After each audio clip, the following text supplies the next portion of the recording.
আচ্ছা, দম সিনেমার প্রস্তুতি কিন্তু শেষ, মানে শুটিংয়ে যাওয়ার জন্য প্রস্তুতি শেষ। তো আমরা একটু দম নিব এবার।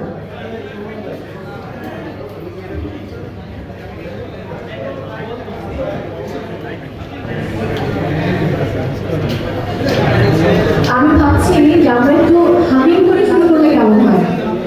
চলুন একসাথে একটু হামিং করি। এই জন্য সবার সহযোগিতা লাগবে, আমি একা কথা বললে হবে না। এবং কেউ আমার কথা শুনছেন না, বাদিকে যারা আছেন।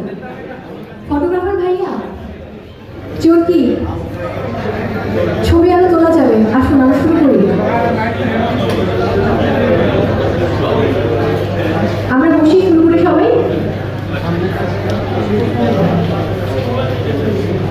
আচ্ছা, আমার মনে হয় আমরা হামিং দিয়ে শুরু করবো, কারণ আমরা সবাই জানি যে দম সিনেমার শুটিংয়ে যাওয়ার প্রস্তুতি সম্পন্ন হয়েছে এবং আজকের দিনটি খুবই বিশেষ। আজকে আসলে